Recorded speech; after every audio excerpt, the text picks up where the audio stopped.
Let me show you how I rhinestone this water bottle into a Marvel theme for my son. So you're gonna need a water bottle. This one is used, but I'll work with it. I use vinyl for the decal or the sticker. I use red, white, and black rhinestones in all different sizes. Wax pencil and royal glitz glue. First, we're going to go ahead and start our sanding process. I just wanted to give it a light little sanding.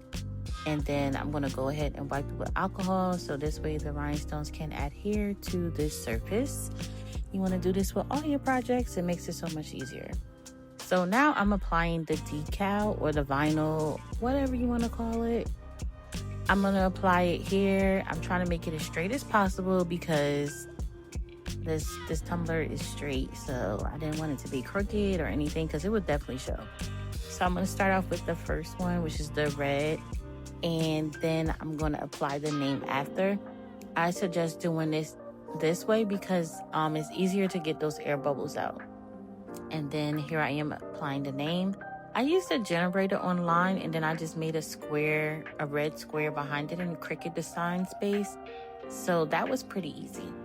So here I'm going to apply my white 5M SS20 rhinestones. I'm using royal glitz glue. It's a really good glue. My son is a character from out of a freaking comic book, hint Marvel. So I need a little bit of extra protection. I think this glue is super durable. I've used it on 40-ounce tumblers and it just lasts. I have no complaints whatsoever. So yeah, I'm starting off with the name first. I'm gonna work my way from the middle and then towards the outer part of the water bottle. I want to get this out the way. I feel like it's easier, but you can do whatever you like. I'm going ahead and I'm starting out around the lettering, like the outer part, and I'm working my way towards the middle. I feel like it's easier that way. Surprisingly, the 5M rhinestone worked the best. Really shocked me because I don't know, I didn't measure the name. I just wanted it to be big enough so he knows that it's his water bottle and that nobody could take it from him. So yeah, I'm just going ahead and I'm applying a little bit of the glue at a time because this glue, it kind of dries faster than normal glues, but it does have a really strong hold. So highly recommended. I love it. Use it specifically on stainless steel tumblers. But yeah, I feel like this part was the easiest part of it all. Matter of fact, the whole water bottle was pretty easy. It was just, took some time, that's all. So this is how it turned out, and I'm loving it. So we're going to move on to the red. So for the red, I'm going in with a SS20 or 5M rhinestone. I'm going to outline it first to give it like a little base. So I'm just going to go around the entire like logo, I guess it's called. The red part, yes, that part. And I'm just gonna make sure that everything is straight and neat because I am gonna start off with a little bit of honeycomb and then I'm gonna finish off with like a scattered method because there's a lot of like little spaces where you can't do the honeycomb. So it's just gonna be me placing the rhinestones randomly, but I do wanted to make sure that like my base is good so that everything is inside. And here I'm placing those rhinestones just in any random order. I started off with the 5M, and if the 5M didn't fit, I just went with a smaller size. I did use mainly like 4M, 3M, and 2M rhinestones.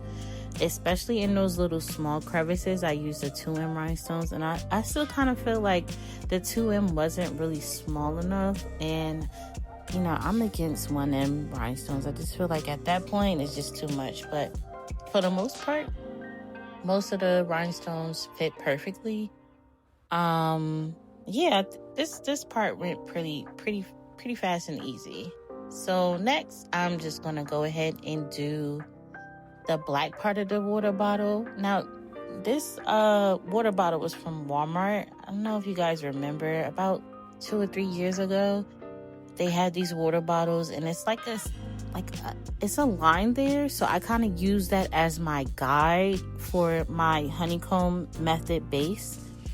And if you're not familiar with the honeycomb method, It's basically placing one rhinestone in between every 2 rhinestones to make it look like a honeycomb. And I used the line that's at the bottom as a base, and I tried to keep it as straight as possible. But of course, a great way to like know for sure if your line is straight is to basically continue to do the honeycomb method as you go forward in your blinging process. So at those first 2 lines, I was trying to make sure everything was aligned, it was placed correctly, and I was straightening out because I didn't want to go back and do it all over again. I wanted to have something set in place and already done. So for the most part, I didn't have any issues whatsoever doing it this way. Once I got to the top, the lines had aligned with each other from both sides, so I know I did it correctly.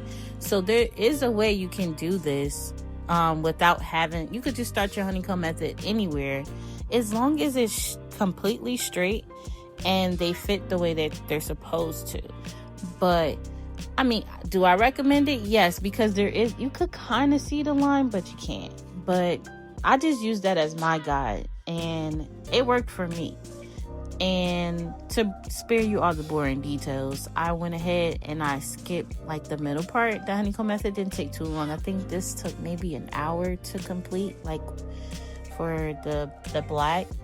And I'm just going ahead and I'm finishing it off, and like towards like the red part at there, that's when I realized that I did the perfect honeycomb because the lines came straight across. I did have to use filler stones. It wasn't too many filler stones I had to use. I just wanted to make sure that line was straight as it goes across, and it worked out really, really good.